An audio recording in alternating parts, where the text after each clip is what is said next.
गोरी गाय की कहानी। किसी गांव में एक छोटी सी गौशाला थी। वहां कई प्रकार की गायें रहती थीं। गौशाला के निर्देशक ने गायों की देखभाल का बड़ा ध्यान रखा करते थे। एक दिन गायों में एक बहुत ही अलग गाय का आगमन हुआ। वह गाय अनूठी थी।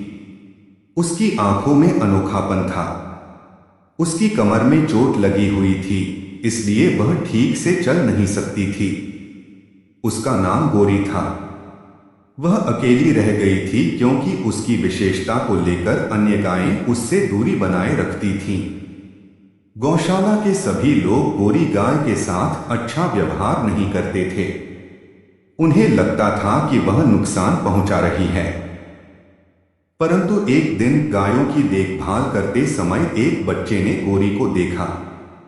गोरी गाय की कहानी। बच्चा बड़ी खुशी से गोरी के पास गया और उसकी मदद करने का फैसला किया। वह उसे खाना खिलाने लगा, उसकी देखभाल करने लगा। धीरे धीरे उसकी मदद से गोरी भी स्वस्थ होने लगी।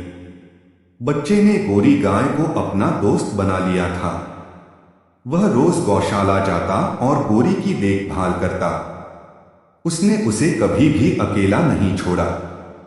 धीरे धीरे गौशाला के अन्य लोग भी बच्चे की नेक नीयत देखकर प्रेरित हुए और गोरी गाय की मदद करने लगे। उन्होंने समझा कि हर जीव को सहायता की जरूरत होती है, चाहे वह कितना भी अलग हो। गाय की कहानी। गौशाला के सभी गायों ने एक दूसरे को समझा और गोरी गाय को स्वीकार किया। उन्होंने समझा कि हर जीव की मदद करना और सहानुभूति दिखाना बहुत महत्वपूर्ण है। इस कहानी से हमें यह सीखने को मिलता है कि हर जीव को समझना और उसकी सहायता करना बहुत महत्वपूर्ण होता है। हमें दूसरों के मत को समझना चाहिए और उनकी मदद करनी चाहिए। गोरी की यह कहानी हमें एक साथीत्व और सहानुभूति का संदेश देती है। अंत में गोरी ने सभी को यह सिखाया कि जीवन में सहानुभूति सबसे बड़ा धर्म है और हर किसी को सम्मान देना चाहिए। और अधिक कहानियां यहां पढ़ें। चंदा मामा दूर के चांद की कहानी।